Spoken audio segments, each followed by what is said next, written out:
Bom dia, Tauan. Pessoal, hoje acho que nós começamos a ver os tempos e os modos.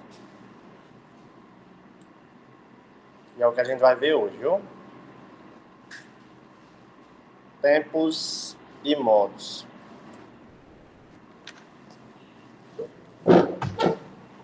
Nós já vimos.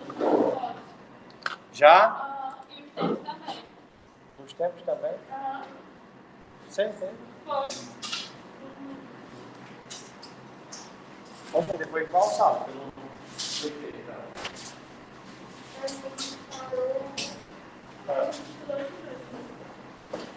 É melhor ainda, nós vamos só para onde? Para as vozes verbais. Para finalizar, só tem vozes agora. Só tem vozes. Giovana. Vai ser, você está compartilhando a própria tela do Meet. Vai ter que ser um guia. Tem que ser uma guia. Interromper compartilhamento. Uma guia. Aqui, né? Assim? 202. Isso. Pronto. Depois vamos só, antes da gente finalizar, depois isso é só as vozes verbais. Eu vou só revisar aqui para ver se vocês entenderam.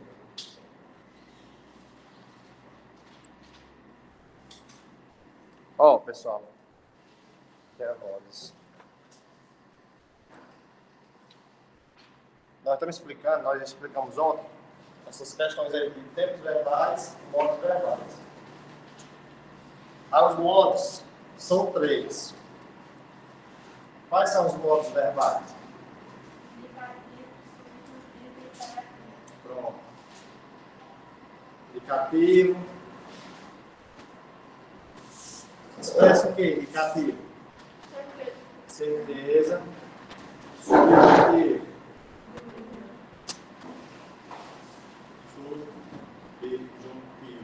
Dúvida.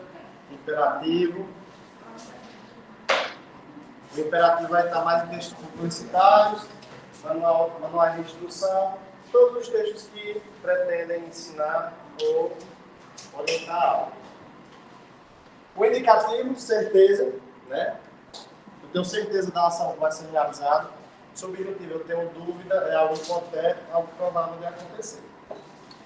Diante do subjuntivo, uma forma de você identificar facilmente se está nesse modo verbal é o seguinte, ó. O presente. Não, está dando pra mim, será? Peraí, tá? Só investir aqui o negócio, né? Ó, o presente, passado e o futuro. Como é que eu faço para eu saber se está no subjuntivo? No presente, na frase que surge no discurso, eu coloco a expressão que e espere.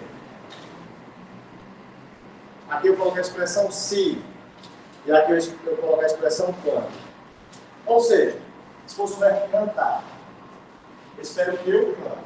Tenho certeza que eu cantei? Não. É um hipotético, é um hipótese, é um desejo. Se eu cantasse, estão percebendo? Se eu cantasse, é algo duvidoso, não tenho certeza. Quando eu cantar, não tenho certeza também se eu vou cantar. Então, quando eu faço as 3 expressões dessas, que, se e quando, antes das pessoas do discurso, você vai identificar se está no modo subjuntivo. Mas não é difícil, não. E o indicativo são quando o verbo mostra a certeza dos fatos, dos acontecimentos. É o que a gente mais usa. Aí tem os tempos verbais. Tem o presente, pretérito perfeito, imperfeito, mais que perfeito, futuro presente, futuro pretérito. Maria canta durante a aula. Maria canta durante a aula. Maria é o quê? Sujeito. Aqui é o predicado. Quando eu falo sujeito e predicado, eu falo em termos essenciais da oração. Toda oração Para ela ser formada tem que ter sujeito e predicado. O predicado ele é formado por verbo mais complementos. Verbo mais complementos. Aí, às vezes, quando o professor de vocês corrige a redação, ele diz o seguinte, ó, não separe por vírgula o sujeito do verbo ou o sujeito do predicado. Bom dia. Viu? Então, o que é isso? Quando fala sujeito do predicado, é isso aqui. Você não pode colocar uma vírgula aqui entre o nome e o verbo. Jamais. E, por exemplo, esse verbo aqui não tem complementos com direito transitivo. Tem que ser completo. Mas se fosse assim, ó. Oi? Só assim, vagamente. Esse foi o meu primeiro vai acontecer antes, viu? Paulo comprou um carro. Veja, Paulo é o sujeito. O que é o sujeito da frase? É tudo que o verbo declara ou informa alguma coisa, vai ser o sujeito. Depois do sujeito, a declaração ou a informação a respeito do sujeito vai ser o predicado. O predicado é formado por verbo e pelos complementos do verbo, ou seja, o que vai completar o sentido dele. Então aqui é o verbo e aqui é os complementos.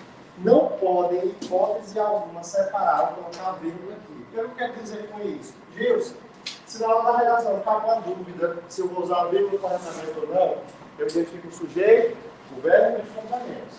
E eu vou ter a consciência que eu não posso colocar vírgula entre esses três elementos. Viu, Pedro?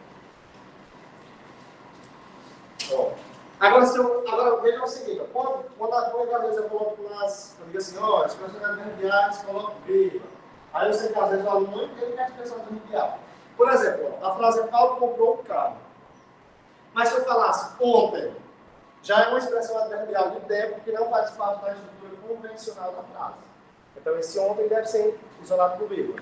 Se eu falo na semana passada, observe que não faz parte da estrutura convencional da frase. São termos que eu estou colocando para melhorar o sentido da frase ou deixar a frase mais bonitinha. Então a vírgula não é tão difícil de usar. Sujeito, predicado. O predicado é formado por verbo e complemento. Não pode ter vírgula no meio desses elementos. Paulo, grande empresário da região, comprou um carro.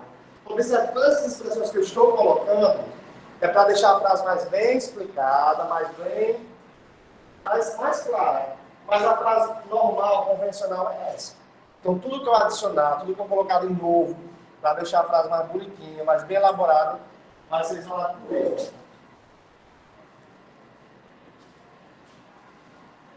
Agora eu falo, canta é o quê?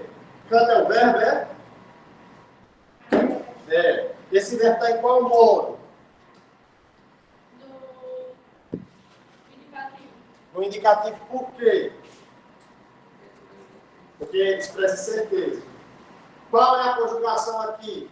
É a R, ou IR? A é porque vem do verbo o quê? Cantar. Quando eu falar em conjugação ou falar em infinitivo, eu estou falando na versão de fábrica do verbo. Como ele apresenta a programação. Se cantar, pular, aquelas terminaçõezinhas. Se eu colocasse assim, ó, Maria cantou durante a aula. O verbo continua sendo cantar. E cantou está em qual tempo verbal?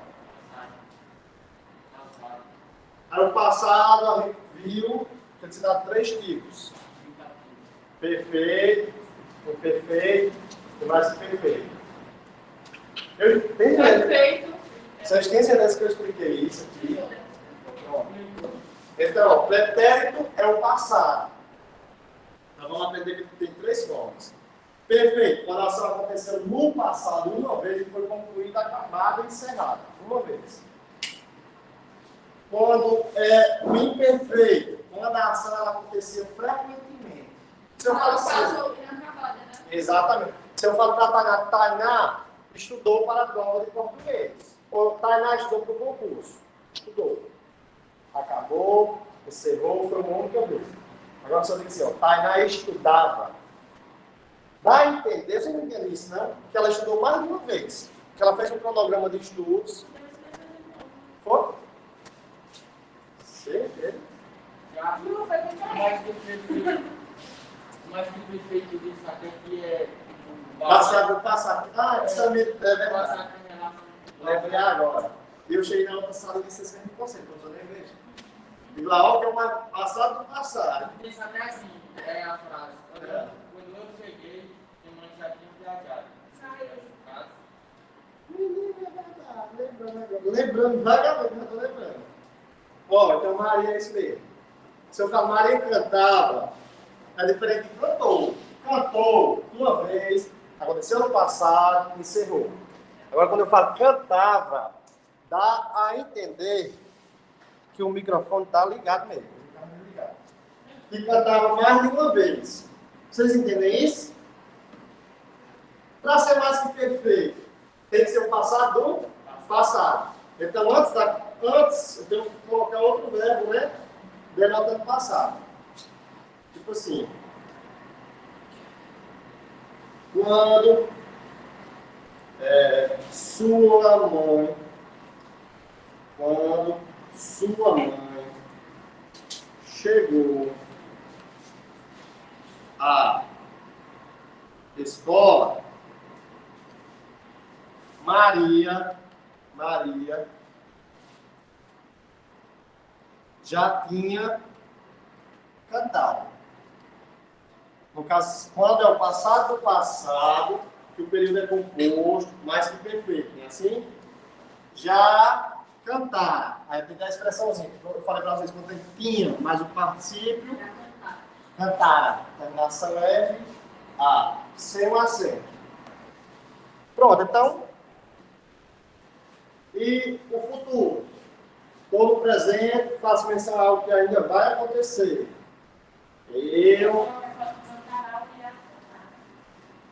Como é?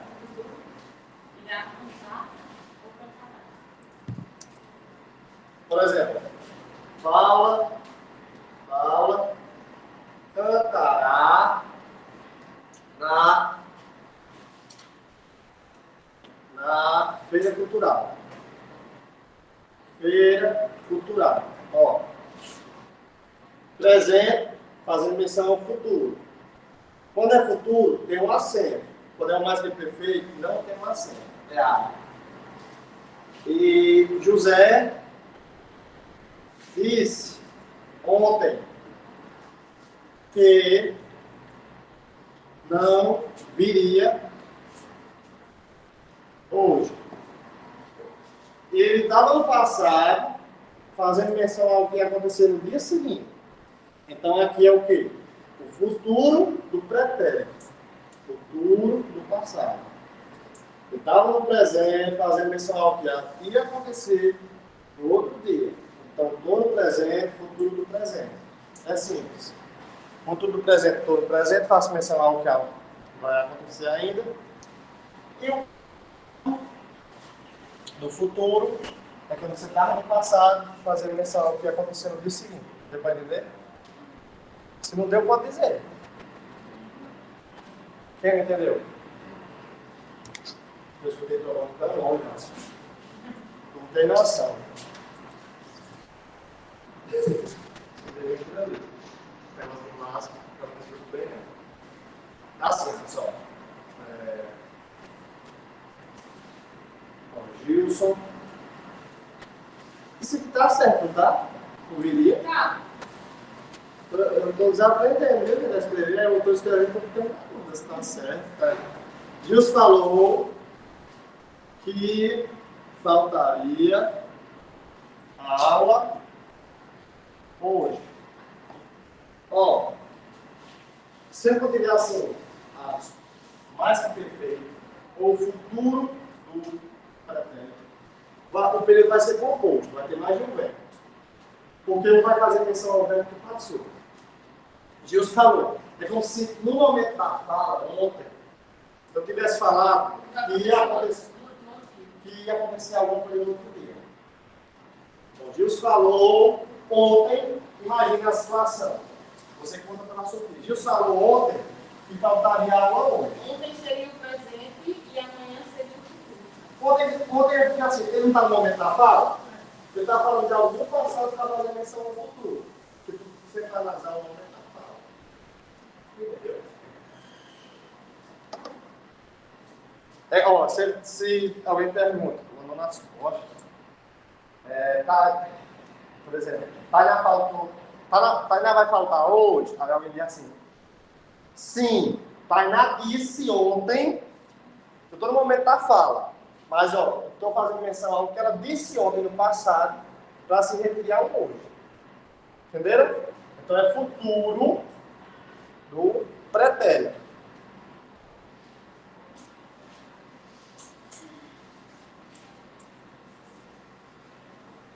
Das vozes verbais. Eu não vou nem dizer os conceitos de vozes, vou só dizer os tipos mesmo, para ver se fica mais fácil. As vozes verbais, pessoal, nós temos a voz ativa e a voz passiva. Vocês estão no hospital, imagina aí, quem é que vai praticar ação, quem vai sofrer. Quem vai praticar ação, quem vai sofrer ação, quem é? Quem é que presta atendimento, quem é que dá assistência, e quem recebe o atendimento? Quem recebe o atendimento é o paciente, é assim? E o agente é quem vai praticar a ação, provocar algo. Então as vozes verbais, nós temos a voz ativa e a voz passiva. E temos a voz reflexiva também. Vamos começar com essas duas. O que é a voz ativa? É quando o sujeito, ele é agente. Quando é que a voz é passiva? Quando o sujeito é paciente.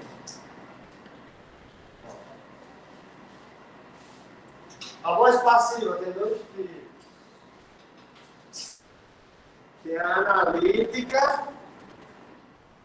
analítica e tem a sintética.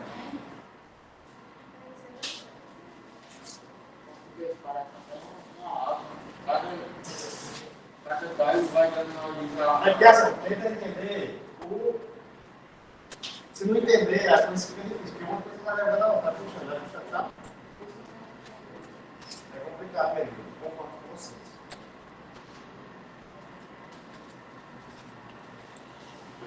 Mas quando você para analisar, Caio, você vê que tudo tem sentido. E você fala e escreve, você nem se dá conta. Isso.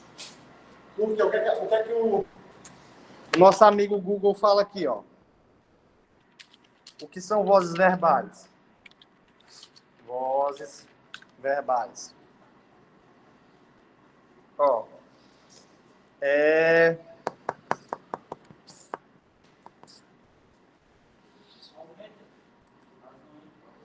Eu vou só ler rapidamente aqui para vocês, viu?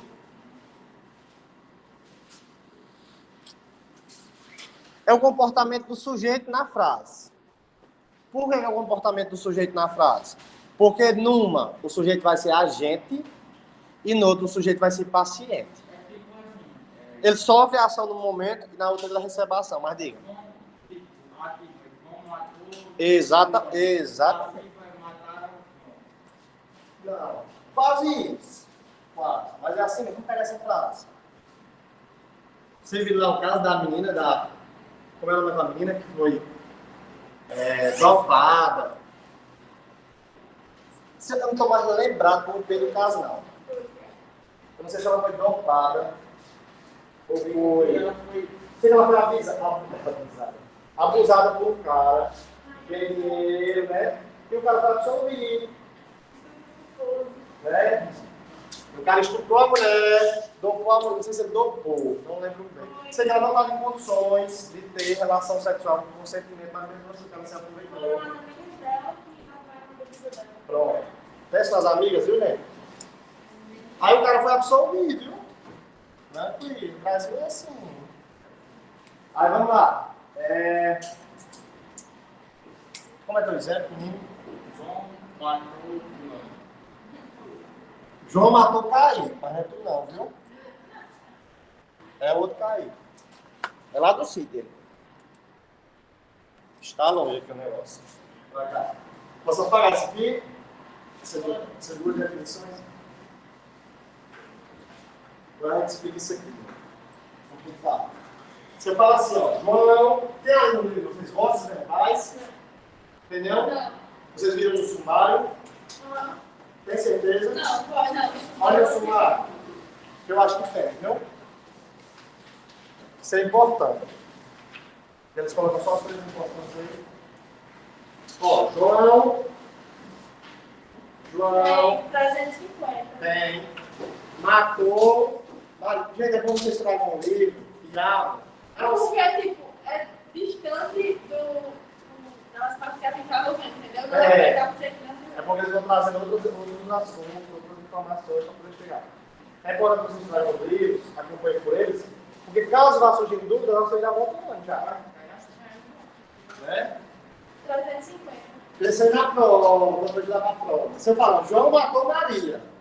João, avançar. Tem uma coisa que fica também? Tem. É porque eles... Tem analítica 50 na passiva, olha aí. Tem outra que é 50. Está terminando o livro. Isso aí é as coordenadas.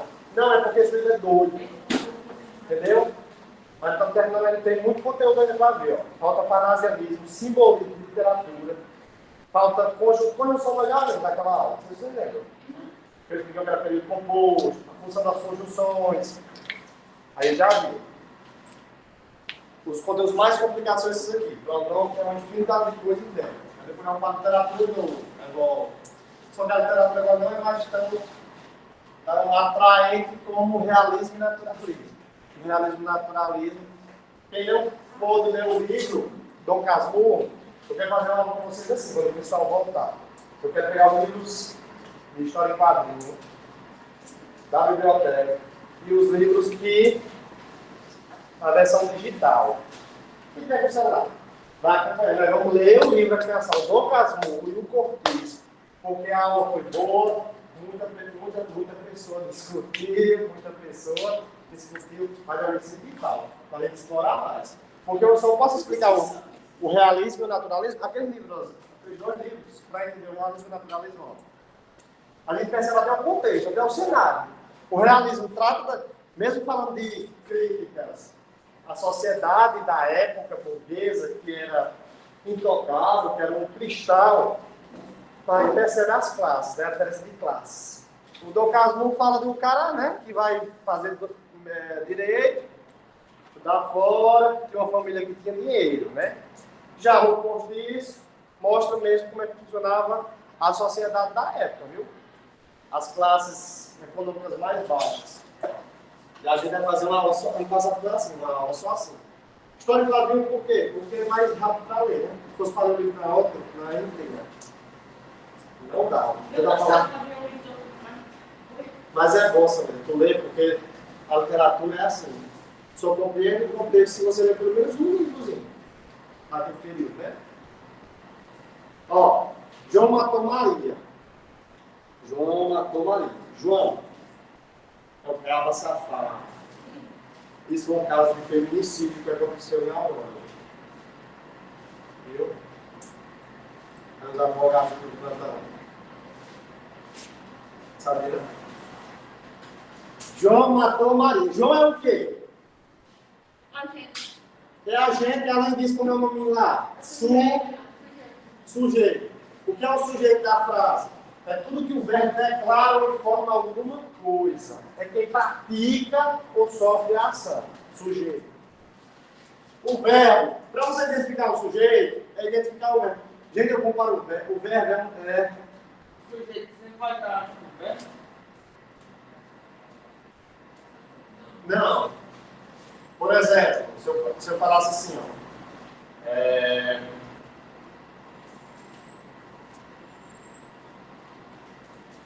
Me falando na memória uma frase com o sujeito. Vamos pesquisar. Aí botar logo, né? Tipo assim, ó. Frase com sujeito após. Após não. Antes. Não, é após mesmo, é após. Após o verbo. Tipo assim, ó. A internet hoje é massa demais. Pra quem tá pensando um monte de exemplos, tem a internet aqui, ó, de boa. Ó. Digam aí, esses exemplos tá? Dividiram.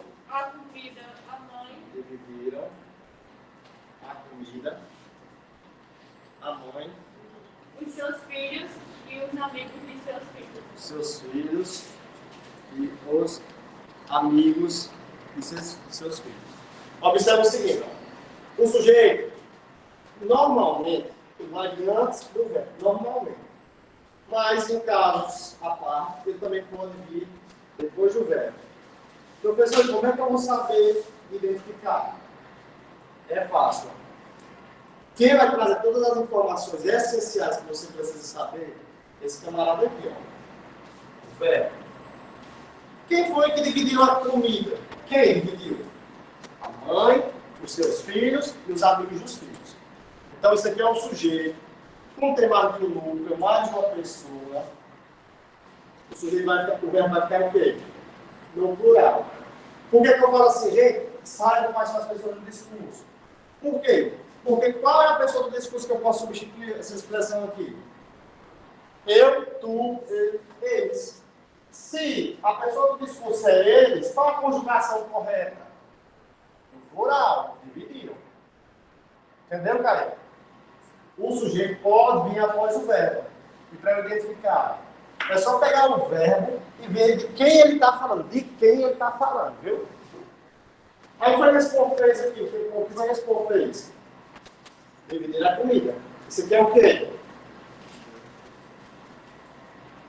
Isso aqui é o quê? Isso aqui é o quê? Predicado. Aqui é o sujeito, aqui é o predicado. E o tempo verbal é o quê? Pré?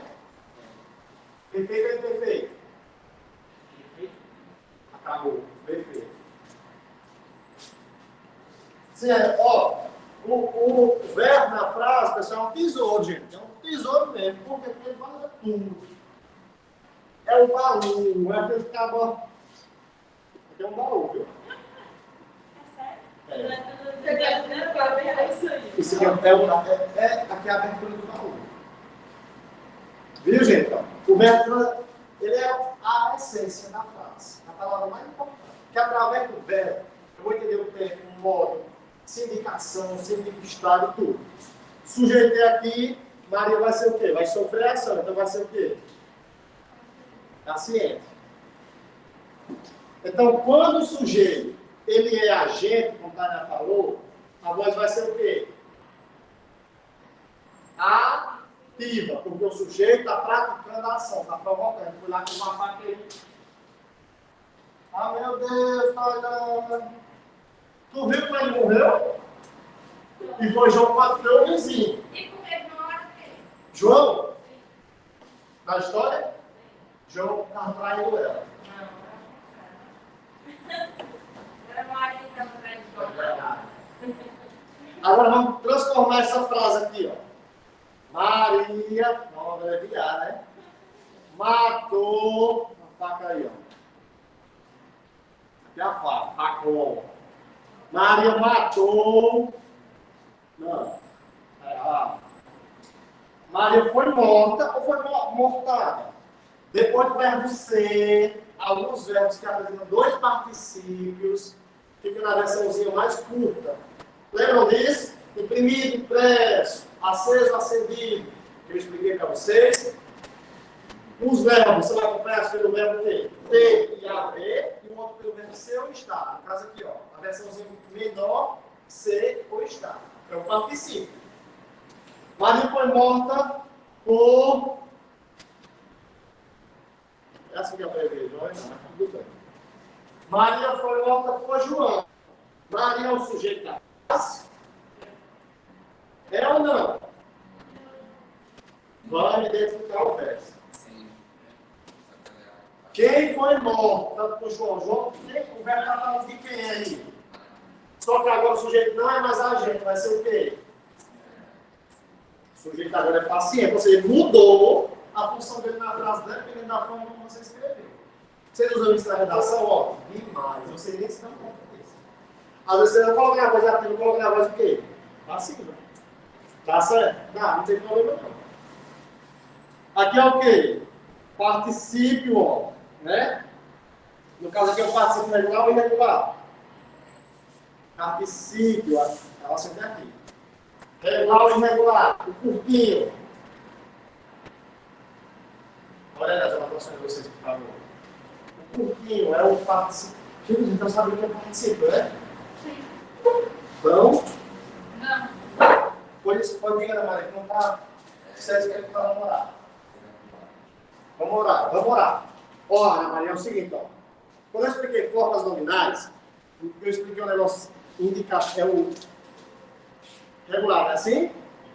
É fácil. Aí regular. Ó, irregular. Ana Maria, o que é o particípio? É quando o verbo mostra que a ação foi concluída. Tipo assim, ó. Aqui é o particípio regular e o particípio irregular. Paulo acendeu o lampião. Ó. Paulo tinha acendido o lampião. O lampião estava aceso. Ó. Essas duas aqui, Ana, essa de cima e essa de baixo, é o particípio. Que é quando o verbo principal, que é acender, ele aparece na frase de outro verbo, que é o verbo auxiliar. Aí vai ter o particípio regular e o irregular. O irregular vai ser esse mais curtinho. É assim, gente? É assim? Aqui vai ser o irregular. E vai vir acompanhado do verbo estar ou do verbo ser. Estar ou do verbo ser. Aqui vai ser o regular. E vai ter essas terminações, ó. Ido ou ado. E vai acompanhar pelo verbo ter ou o verbo haver. Ou seja, particípio é uma forma nominal que não vai determinar o tempo e nem o modo. Se eu falasse assim, ó, o lampião estava aceso, eu consigo perceber o tempo. Consigo perceber o tempo quando estava e o modo também quando estava, mas quando está aceso. Eu consigo perceber? Agora, se eu falo assim, acendeu, aí sim. Passado, pretérito perfeito, indicativo. É um modo. Então, participa é quando o verbo estiver junto de outro. No caso, esse outro vai ser um verbo auxiliar. Ó. Aí ele vai ter essas duas formas. Ó. Alguns verbos vão ter essas duas formas. Que eles vão receber o nome até de verbos o quê? Ambulantes. São os verbos que apresentam dois particípios. O que é particípio? É quando a ação ela não está mais em processo. Ela já foi finalizada, ela já foi concluída. Entendeu? Aí quando eu falo assim, ó, foi morto, ó, isso aqui é o particípio. Por que é o particípio? Porque são dois verbos juntos e aqui eu mostro que a ação foi finalizada. Agora se eu falo assim, ó, Sofia estava cantando na festa. Também é particípio, né? Não. Cantando terminação em DO é o quê?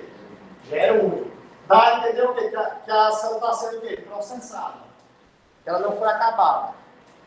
E quando eu falo assim, ó, cantar, é muito bom. Aí é o quê? O infinitivo.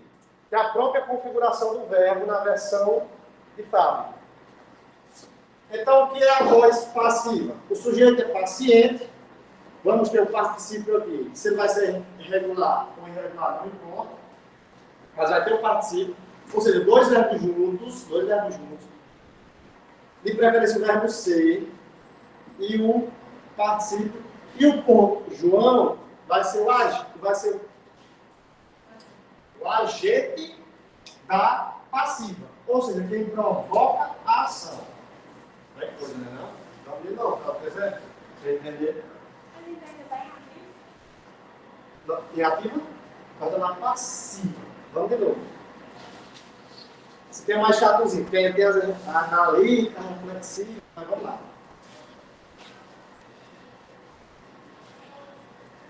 Ó.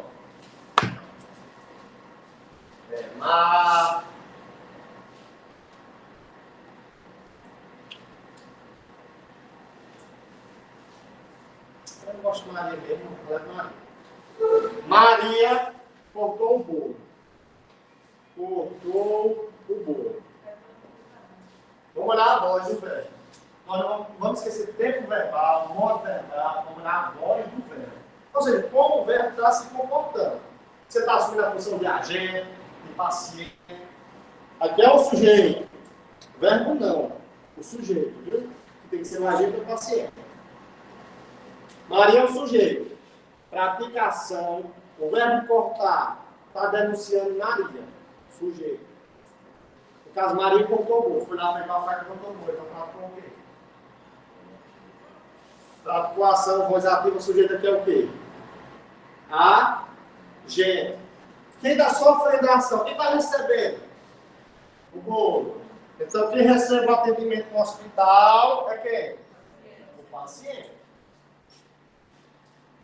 Agora, se eu fosse transformar isso na voz passiva, o bolo foi contado por Maria. Vocês me deram mesmo?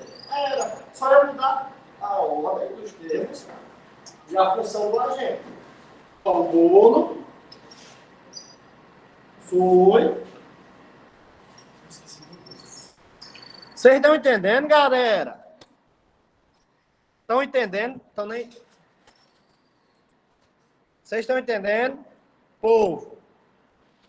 Ah, muito bem. Esse negócio é meio chatinho mesmo, viu? O bolo foi cortado por Maria.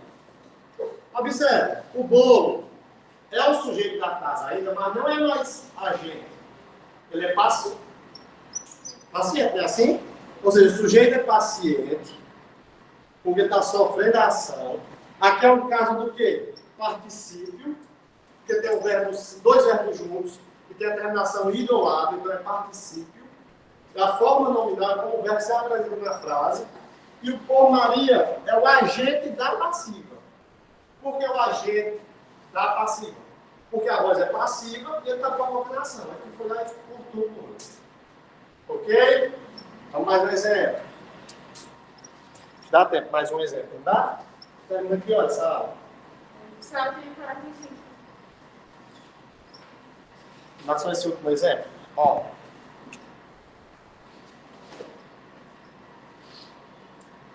Gilson explicou a aula sobre... Não está só a aula, mas está escrevendo. Gilson é o sujeito, é agente, está praticando a ação. A aula é o paciente, está recebendo. Se eu mudar, a aula foi explicada por Gilson. Foi explicada por Gilson. Observe que a voz passiva ela tem a mesma estrutura. Ela vai ter o sujeito sendo paciente, o particípio com o verbo ser, e depois vai ter o agente da passiva, que é quem vai provocar a ação. Foi Gilson. Agente da passiva. O que é o agente da passiva? Quem provoca a ação na voz passiva. Olha a estrutura. Verbo ser. Não é o verbo ser? Eu fui, tu foste, ele foi, nós fomos, nós fostes. Eles foram. Não é assim? Ó, verbo ser, conjugado. E aqui vai ser o sujeito assumindo a função de agente. Olha aqui a chamada.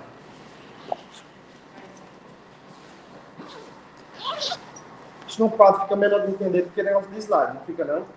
Porque a gente pode explicar vários exemplos aí, né? Pode, meu filho.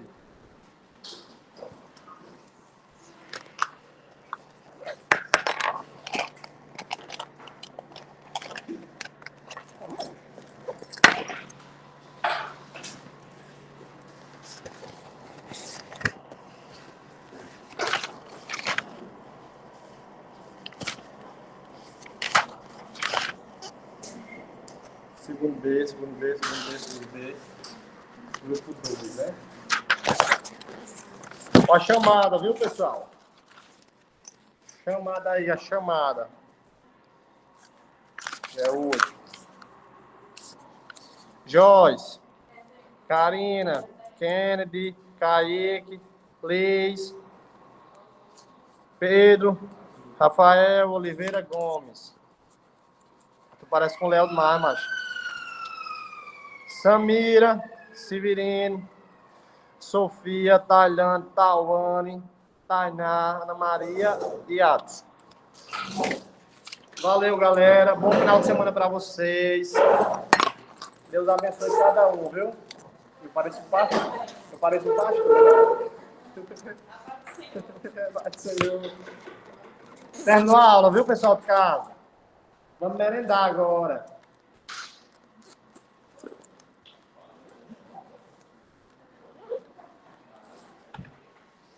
Vamos lá, vamos lá, vamos lá, vamos lá. Tchau.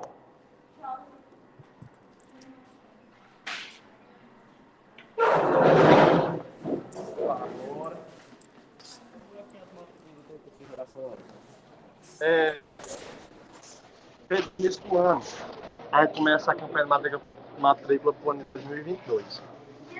No início do ano. No início do ano de 2022, no caso. 2022. Tá na aula.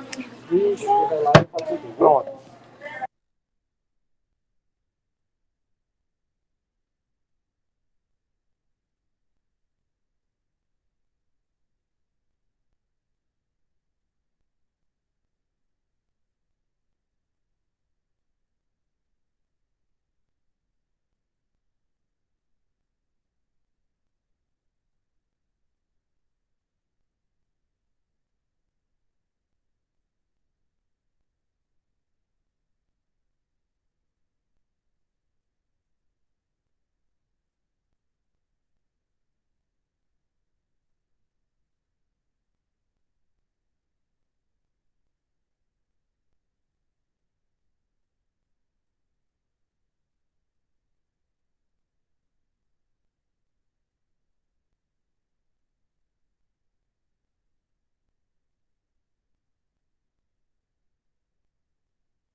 Dia 8.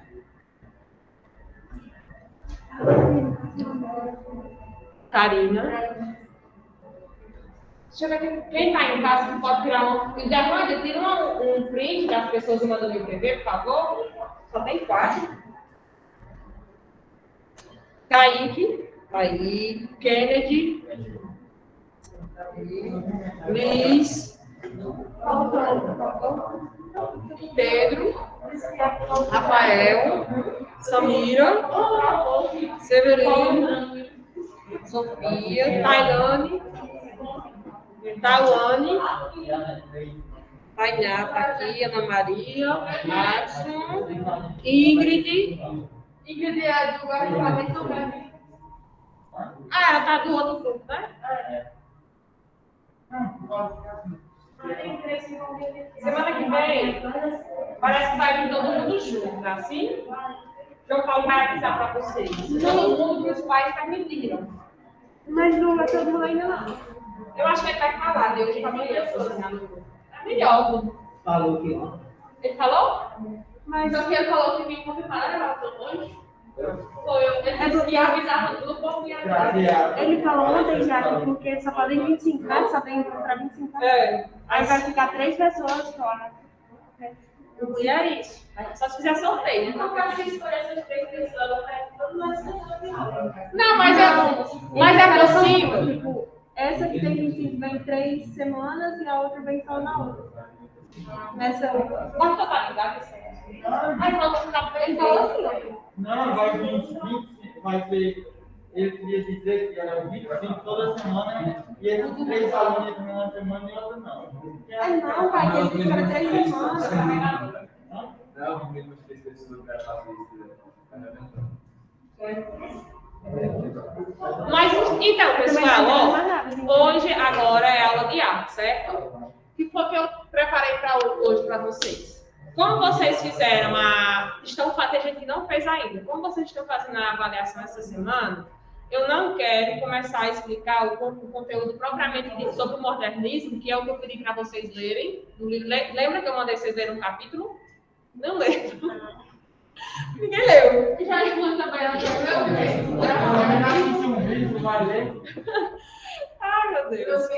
A última atividade de arte que eu passei para vocês, foi que vocês lessem um capítulo do livro, que eu não me lembro a página agora, mas era sobre o modernismo no Brasil. Eu perguntei a Gilson o que é que vocês estão vendo em literatura. Ele me disse que vocês estão vendo o realismo agora, né? Pronto. O modernismo é um movimento tanto artístico quanto literário que acontece pós-realismo. Só que em literatura, vocês só vão ver o modernismo no 3º ano. Vocês ainda vão ficar... Tem uma questão também aí no modernismo. O pré-modernismo também, porque na literatura, eu não sei se... Tem. Mas a literatura vem primeiro do pré... Tem. Porque todo movimento, tanto artístico quanto literário, não acontece de uma hora para outra. Porque também... Qual o capítulo? Sabe qual o capítulo? Deixa eu procurar. Pode ir falando, Tainá. Porque, tipo, não vai ocorrer de forma separada também, tanto na arte quanto na literatura, porque é uma conexão, né? A literatura com a arte. Sim. E a literatura é a arte das palavras. Essa minha... Pode vir, Tainá, vamos sentar. É isso mesmo, é um elogio, viu, Tainá? Não se sinta constrangida.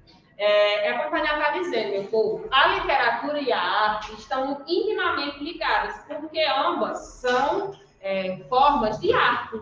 Só que a literatura é a arte com a palavra e a arte tem outras manifestações, como a pintura, a escultura, a música, sabe? O desenho. Então, estão intimamente ligadas porque são 2 formas artísticas de expressar acontecimentos, sentimentos, e isso tudo, tanto na literatura quanto na arte, não, Pedro, faça isso não. Não, graças a Deus, mas também eu toda sentada, aí nós temos que em pé, né? A gente não se cansa. Mas, enfim, realmente tem, viu, Tainá, essa ligação da arte com a literatura. Por isso que eu perguntei a Gilson, na hora que vocês estavam na literatura, aí eu só vinha com um negócio a vocês. nós vamos começar a estudar agora, em arte, sobre o modernismo no Brasil. A gente não... Aqui, porque eu tenho material sobre o modernismo, aí para acompanhar também, fazer, né? Pode. Aí, pessoal, o que é que acontece? Como essa semana vocês ainda estão fazendo, tem pessoas que ainda estão fazendo a prova de arte, eu não vou começar a explicar o conteúdo aqui detalhadamente, porque eu quero que todas as turmas fiquem igual. Tem umas turmas que já terminou, tem outras que não, eu quero que todo mundo fique igual. A partir da próxima semana é que eu vou começar a tratar o modernismo mais detalhadamente. O que foi que eu trouxe hoje?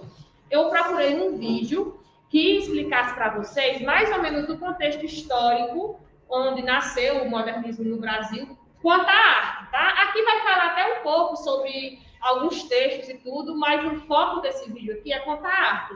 Tanto é que vai mostrar várias pinturas já de autores modernos brasileiros, vai mostrar aí, só que a gente vai tratar mais detalhadamente a partir da próxima semana. É isso que eu quero explicar para vocês. Eu não vou trabalhar detalhadamente essa semana, porque tem pessoas que ainda estão fazendo a prova, eu não quero adiantar conteúdo numa sala e outro ficar atrasado, eu não quero, eu quero deixar todo mundo igual. Então, por isso, eu só passei esse vídeo aqui e no segundo ano lá. No seu, eu não tive como passar. Então, para poder ficar igual, eu quero passar esse vídeo, certo? Na próxima semana a gente começa. Mas, enfim, pessoal, antes de introduzir aqui o nosso vídeo, que ele tem 27 minutos, dá tempo para assistir. O que é que ele vai tratar? Até então, o que é que a gente está vendo? Que a arte brasileira, né? A arte brasileira até a colonização, até o século XIX, aqui vocês vão ver que o modernismo começou a partir do século XX, tá? Até o século XIX, nossa arte era uma cópia do que acontecia na Europa. Então, todos os artistas buscavam grandes nomes, digamos assim, da arte, principalmente francesa, e se inspiravam nas artes deles para reproduzir. Esse período aí, ele está feito todo com aquela estética Clássica. Clássica. E vai foi como velho e, tipo, trazer inovações. Exatamente. Foi o que aconteceu. Oi, pode falar. Exato. Pronto, até vocês vão, eu não sei se trata aí nesse vídeo, sabe? Eu não sei se trata. Mas até o começo do modernismo no Brasil foi uma tentativa de imitação às vanguardas europeias. Então, o início do modernismo brasileiro não foi ainda arte propriamente dita brasileira. O início, o pré-modernismo, digamos assim, foi ainda essa tentativa de mudança, mas ainda espelhada nas vanguardas europeias. Aí, com muito custo, com muita coisa que aconteceu, que eu vou mostrar para vocês, é que começou a surgir pintores, principalmente pintores, como acho que foi Tarsila do Amaral, que fez aquela Abaporu. Eu vou tentar imitar aqui, que tem aquela perna, vai passar aqui no vídeo, tá? Vai passar. Foi a partir da Tarsila do Amaral. Tem aí no livro? Não sei se tem. Foi a partir da Tarsila do Amaral que a arte brasileira começou a desmembrar mesmo desses moldes europeus, certo? Então, nesse vídeo aqui, vai explicar um pouco sobre isso, sobre o contexto histórico em que começou o modernismo no Brasil, sobre os principais nomes que surgiu, e a partir da próxima aula a gente vai tentar esmiuçar mais detalhadamente sobre isso, certo? Até eu estava passando esse vídeo no segundo ano lá, e a gente disse assim, vamos fazer umas artes modernas e fazer uma exposição no final do período. O que é que vocês acham? Vocês tentarem, a partir do que a gente estudar, vocês criarem alguma arte moderna, ou um desenho, ou uma pintura. Vamos ver, né? Eu achei interessante, porque a arte moderna é muito ligada à questão da expressão da liberdade. Não tem assim. Tem algumas vanguardas, tem alguns movimentos que tem coisas que você tem que seguir. Mas o que prevalece é mais a questão da liberdade. Eu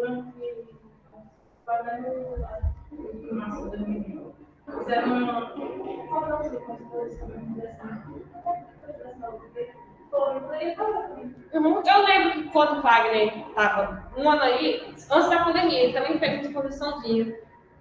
Só que eu não lembro se era sobre arte moderna, eu não lembro. Sei que eu fui ver depois. Mas se vocês toparem, porque como é arte moderna, não é aquela coisa fachada, né? Tem que ser feito um risco desse jeito.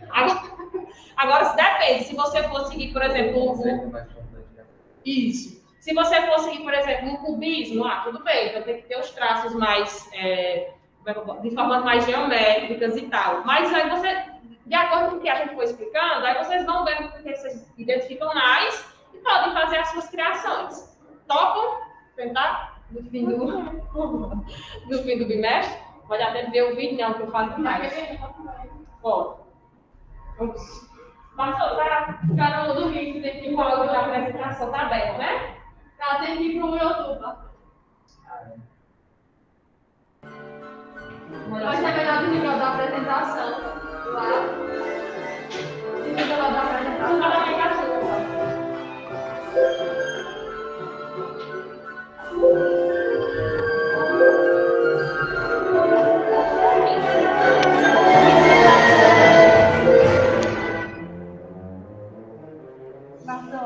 Liga o microfone, senão fica dando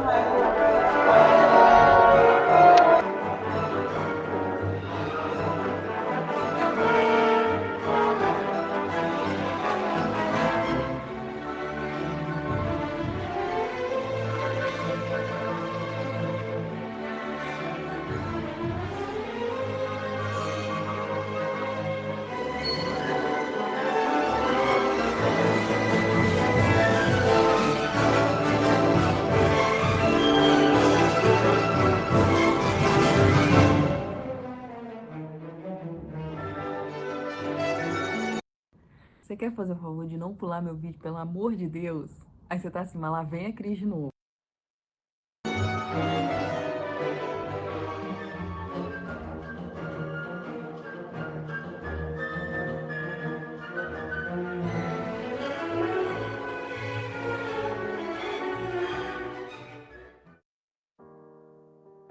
Movimento modernista.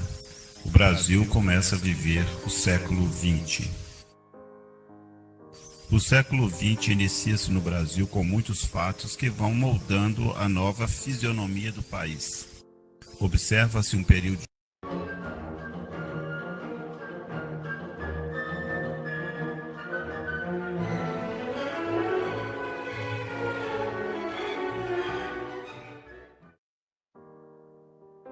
Movimento modernista. O Brasil começa a viver o século XX. O século XX inicia-se no Brasil com muitos fatos que vão moldando a nova fisionomia do país. Observa-se um período de progresso técnico, resultante da criação de novas fábricas, surgidas principalmente da aplicação do dinheiro obtido através do café. Ao lado disso, outro fato contribui para fazer o Brasil crescer e alterar sua estrutura social: a espantosa massa de imigrantes que em apenas 8 anos chega a quase 1 milhão de novos habitantes.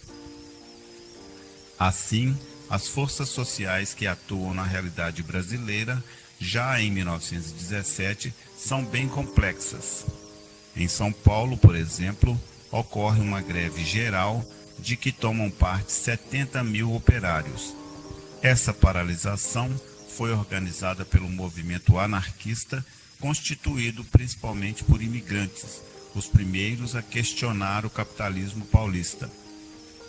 Esses tempos novos vivem, então, à espera de uma arte nova que exprima a saga desses tempos e do porvir.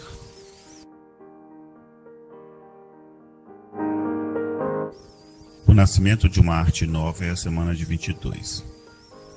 Essa arte nova aparece inicialmente através da atividade crítica e literária de Oswald de Andrade, Menotti Del Picchia, Mário de Andrade e alguns outros artistas que vão se conscientizando do tempo em que vivem. Oswald de Andrade, já em 1912, começa a falar do Manifesto Futurista de Marinetti, que propõe o compromisso da literatura com a nova civilização técnica. Mas, ao mesmo tempo, Oswald de Andrade alerta para a valorização de raízes nacionais que devem ser o ponto de partida para os artistas brasileiros. Assim, cria movimentos como o Pau-Brasil, descreve para os jornais expondo suas ideias renovadoras e participa de grupos de artistas que começam a se unir em torno de uma nova proposta estética. Antes dos anos 20, são feitas em São Paulo 2 exposições de pintura que colocam a arte moderna de um modo concreto para os brasileiros. A exposição de Lazar Segal em 1913 e a de Anita Malfatti em 1917. A exposição de Anita Malfatti provocou uma grande polêmica com os adeptos da arte acadêmica. Dessa polêmica, o artigo de Monteiro Lobato para o jornal O Estado de São Paulo, intitulado A propósito da exposição Malfatti, publicado na seção Artes e Artistas, da edição de 20 de dezembro de 1917, foi a reação mais contundente dos espíritos conservadores. No artigo publicado nesse jornal, Monteiro Lobato, preso a princípios estéticos conservadores, afirma que todas as artes são regidas por princípios imutáveis, leis fundamentais que não dependem do tempo nem da latitude. Em exposição totalmente contrária à de Monteiro Lobato, estaria anos mais tarde Mário de Andrade.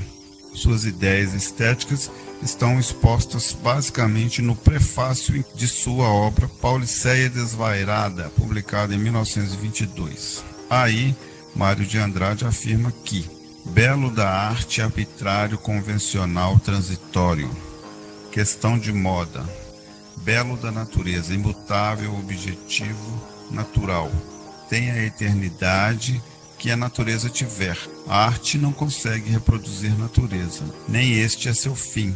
Todos os grandes artistas, ora conscientes, Rafael das Madonas, Rodin de Balzac, Beethoven da Pastoral, Machado de Assis do Brás Cubas, ora inconscientes, a grande maioria, foram deformadores da natureza, donde infiro que o belo artístico será tanto mais artístico, tanto mais subjetivo, quanto mais se afastar do belo natural. Outros infiram o que quiserem, pouco me importa. Embora exista uma diferença de alguns anos entre a publicação desses dois textos, eles colocam de uma forma clara as ideias em que se dividiram artistas e críticos diante da arte. De um lado, os que pretendiam que a arte fosse uma cópia fiel do real, do outro, os que almejavam uma tal liberdade criadora para o artista, que ele não sentisse cercado pelos limites da realidade. Essa divisão entre os defensores de uma estética conservadora e os de uma renovadora prevaleceu muito tempo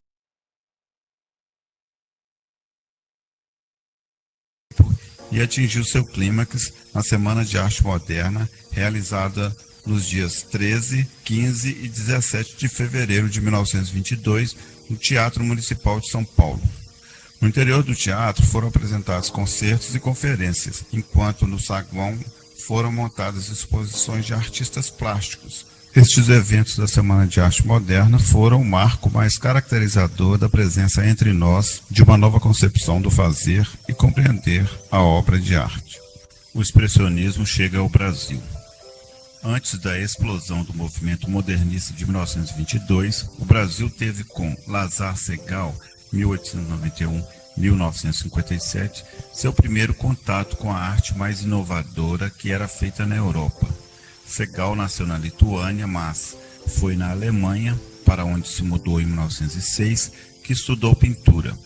Em 1912, esteve nos Países Baixos e, em 1913, veio para o Brasil, onde realizou uma exposição de sua pintura, já com nítidas características expressionistas, que, como vimos no início desse capítulo, se tornou um dos primeiros acontecimentos precursores da arte moderna no Brasil. De volta à Alemanha, lá permaneceu até 1923. Nessa época, seu desenho anguloso e suas cores fortes procuram expressar as paixões e os sofrimentos do ser humano. É assim, por exemplo, em Família Enferma e em Dois Seres, telas de 1920. Em 1924, retornando ao Brasil, Lazar Segall passou a residir definitivamente em São Paulo. A partir daí, sua pintura assumiu uma temática brasileira. Seus personagens agora são mulatas, prostitutas e marinheiros. Sua paisagem, favelas e bananeiras. São exemplos as telas Mãe Preta e Bananal. Em 1929, o artista dedica-se à escultura em madeira, pedra e gesso. Mas, entre os anos de 1936 e 1950, sua pintura volta-se para os grandes temas humanos e universais, sobretudo para o sofrimento e a solidão. São dessa época, entre outras, as telas Progon, Navio de Imigrantes, Guerra e Campo de Concentração. Em 1951, Lazar Segall dá início ao último ciclo de sua obra com a série de pinturas As Erradias, Favelas e Floresta. Este ciclo é interrompido com sua morte em 1957. O início de uma das rupturas mais radicais na pintura brasileira. A exposição que Lazar Segall realizou entre nós em 1913 não provocou nenhuma polêmica. Seus trabalhos foram vistos como uma produção de um estrangeiro. Como tal, ele tinha o direito de apresentar uma arte estranha ao senso estético dos brasileiros. Mas, com a de Anita Malfatti, 1896-1964, pintora brasileira, a reação foi totalmente diferente. Essa artista, que teve uma importância muito grande nos acontecimentos que antecederam o movimento modernista no Brasil de 1922, nasceu em São Paulo e aí realizou seus primeiros estudos de pintura. Em 1912 foi para a Alemanha, onde frequentou a Academia de Belas Artes de Berlim.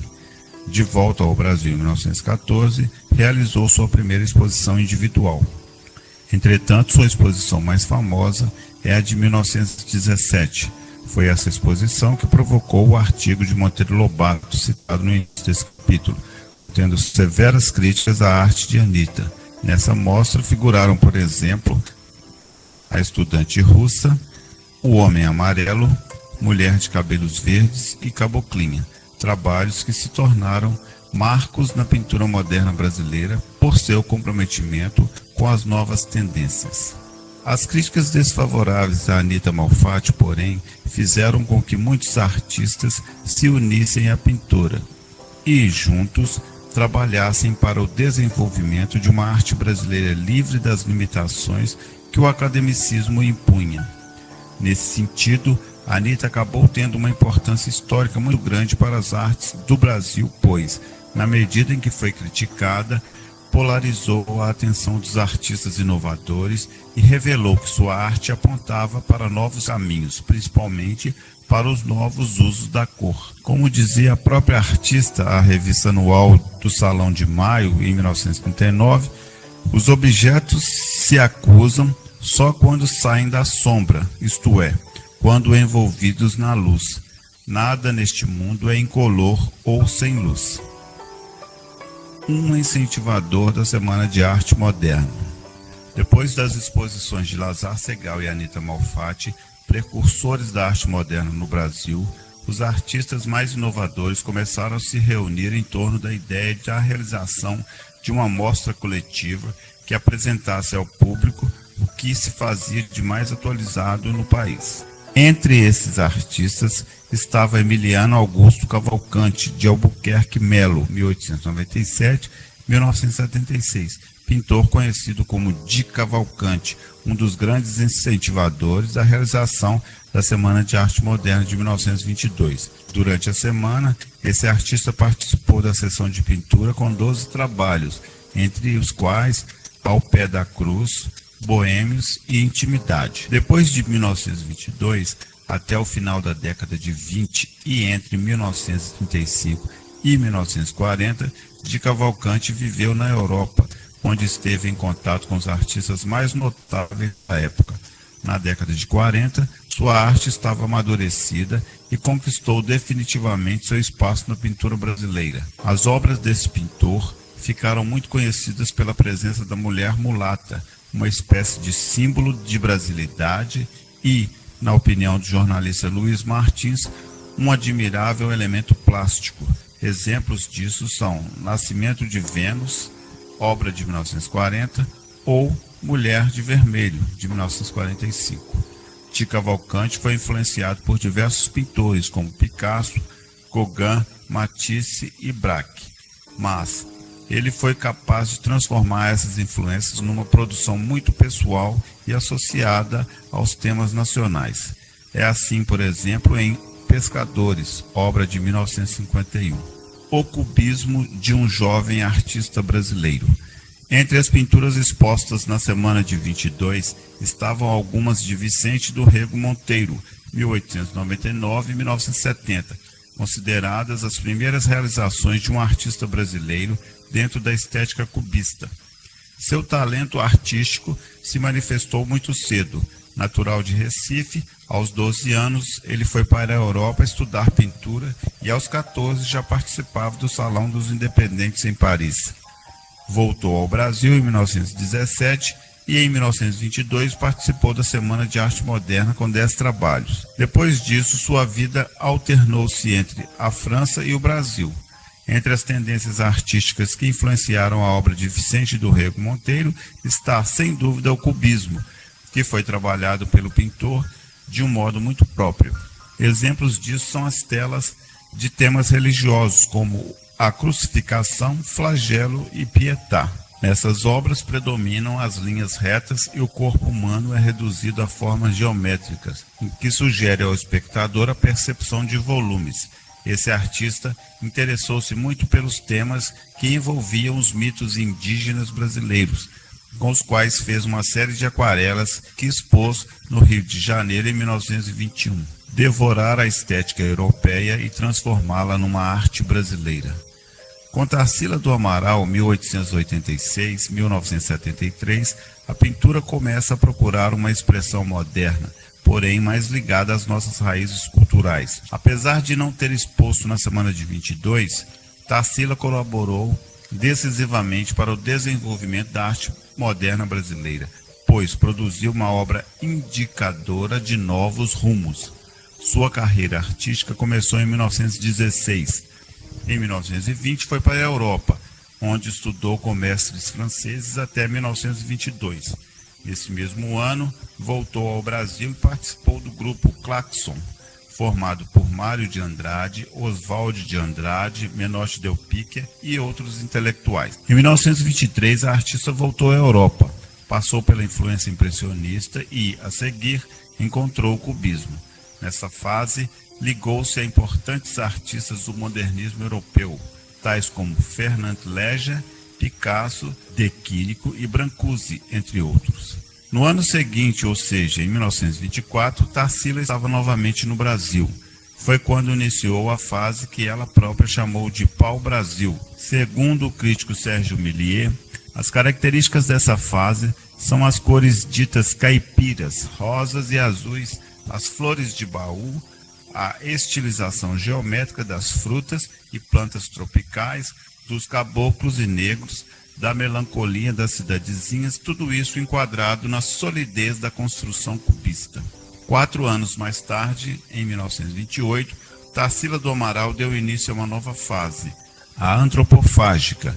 A ela pertence a tela Abapuru, cujo nome, segundo a artista, é de origem indígena e significa antropófago. Foi a partir dessa tela que Oswald de Andrade elaborou a teoria da antropofagia para a arte moderna do Brasil, que resultou no Manifesto Antropofágico, publicado no primeiro número da Revista de Antropofagia em 1928.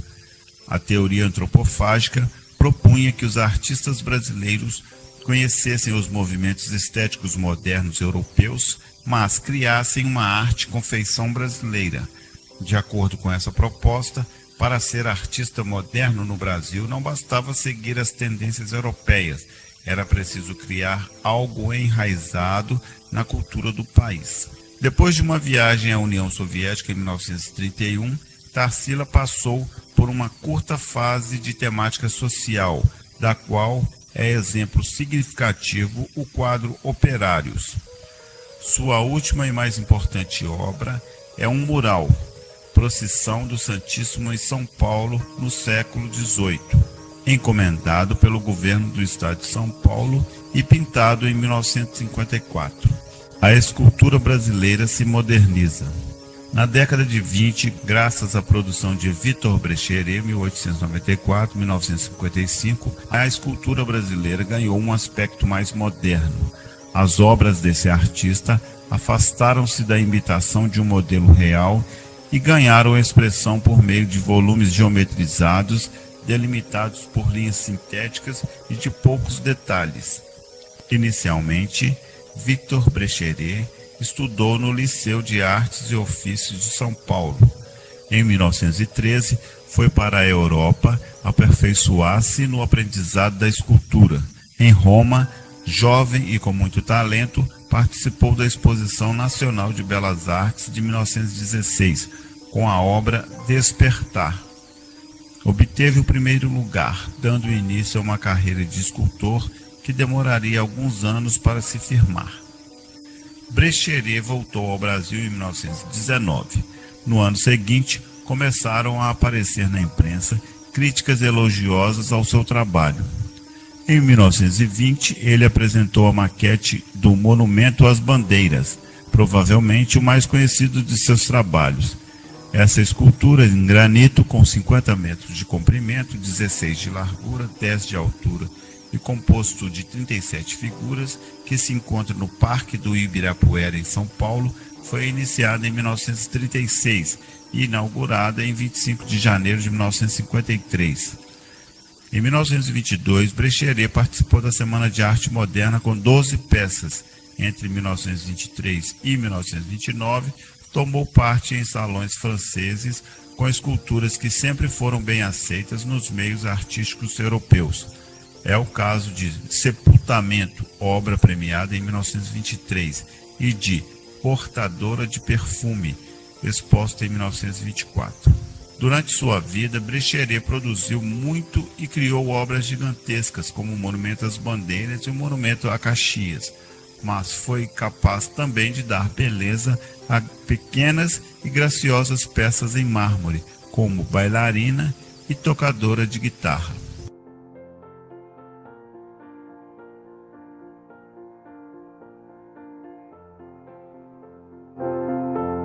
Artistas e movimentos após a Semana de Arte Moderna.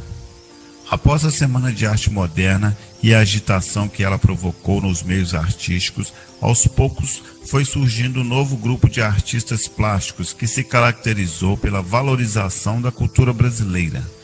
Além disso, esses artistas não eram adeptos dos princípios acadêmicos, mas preocupavam-se em dominar os aspectos técnicos da elaboração de uma obra de arte. Faziam parte desse grupo Cândido Portinari, 1903-1962, Guignard, 1896-1962, Ismael Neri, 1900-1934, Cícero Dias, 1908 e Bruno Jorge, 1905-1993. Cândido Portinari. No início da década de 20, Portinari era aluno da Escola Nacional de Belas Artes, onde aprendeu as técnicas e os princípios de uma arte conservadora.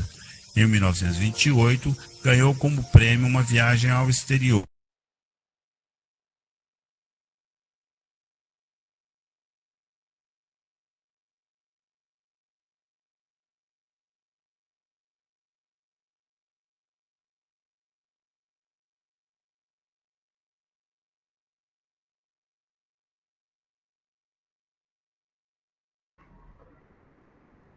Vou parar aqui, pessoal, porque faltam só 5 minutos para finalizar a aula. Eu só queria fazer o fechamento, né? Porque eu, na verdade, ainda vou explicar detalhadamente tudo que falou aí, mas eu só queria saber de vocês se vocês conseguiram captar, né? Assim, o que foi o movimento moderno, artístico, sim, artístico brasileiro.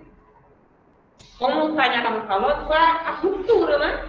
A ruptura foi um clássico, mas ainda no início, com moldes europeus, mas aos poucos os artistas, não sei se vocês perceberam, que os artistas nacionais eram muito ricos, eles viviam fazendo a ponte aérea de Brasil e França. A Semana da Arte Moderna também foi muito criticada. Sim. Justamente pela estética da... Que ainda era muito enraizado, né, na europeia. Eles estudaram, né, aqui no Brasil como a gente viu lá nessas aulas passadas, no Brasil foi criada a Academia de Belas Artes do Rio de Janeiro, que foram os franceses, né, que fundaram, a pedido do João VI, e era uma escola totalmente voltada para as estéticas europeias. Então, os brasileiros formaram-se nessa escola e, vez por outra, fazia a ponta aérea com a Europa para estudar mais lá com os artistas de lá. Então, por isso que foi, no começo, não tinha muita diferença, né? Tanto é que foi criticada a Semana de Arte Moderna. Mas aí, aos poucos, principalmente com... Não sei se vocês viram aí nos quadros direitinho, foram aparecendo mais cores mais vibrantes, o verde, amarelo, vermelho, diferente da obra clássica. Bota aqui, tá? Aqui, ó. Deixa eu botar só aqui uma coisa para vocês.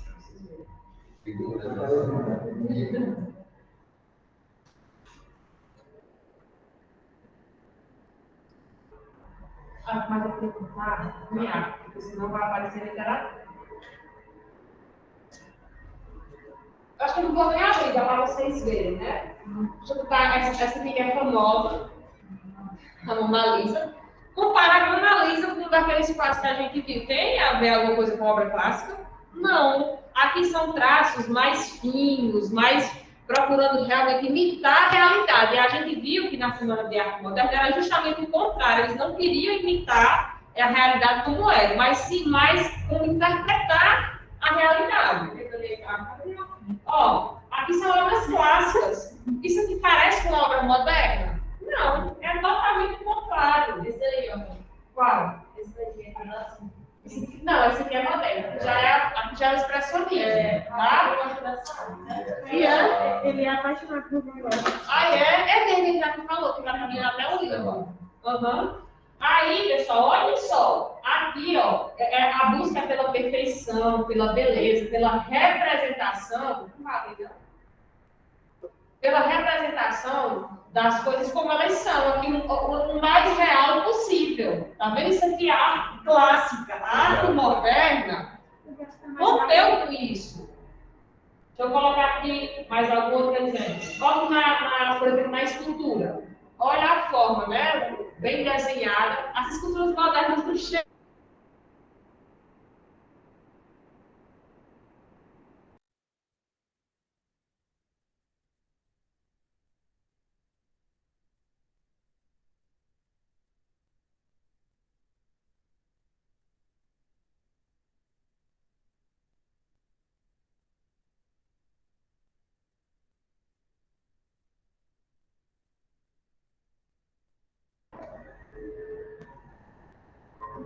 Deixa eu botar aqui.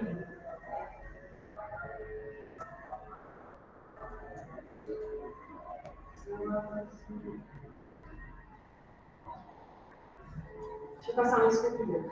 A pintura vocês já viram aqui, né? Aqui é um exemplo. Aqui já são das vanguardas europeias, tá? Um estilo da vanguarda europeia. Aqui ele. Deixa eu procurar aqui. Aqui você já vê um estilo diferente. Ó. Isso aqui, essas formas, esse jeito de pintar, não existia na arte clássica. Não existia isso. Deixa eu procurar aqui. Essa é uma pintura dele? Parece que é um autorretrato, se eu não me engano. Ele fez vários autorretratos dele. Eu não conheço muito a banda dele, não. Ele está aqui em cima. Tem um filme na Você já viu sobre ele? Se a gente tivesse mais aulas, né, podia até fazer. Mas... Aqui, ó. Uma escultura clássica. Esculturas clássicas. Tem uma escultura moderna. Ou moderna não. Eu falei ao contrário. Essa daqui é uma escultura clássica e essa daqui é moderna. Tem alguma coisa a ver? Não.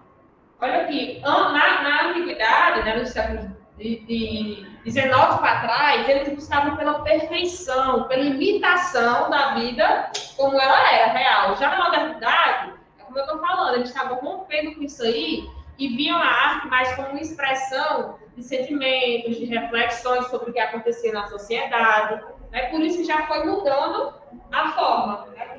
como era. Olha isso aqui, se fosse feito... Já pensou isso aqui no século XVIII? Era uma abominação. Era uma abominação. Acho que a igreja mandava prender o justamente. Então é muito diferente, minha gente. Então, que a clássica, nós, grego-latinos. Na casa da minha avó tem. Olha que a nossa. Aqui é considerada. Acho que abriu Tem uma parte da escritura. aqui, ó, o Abaporu é considerado um dos nossos símbolos da arte moderna. E a gente vai ver mais detalhadamente isso, tá bom, pessoal? Deu para entender, né? Essa separação aí.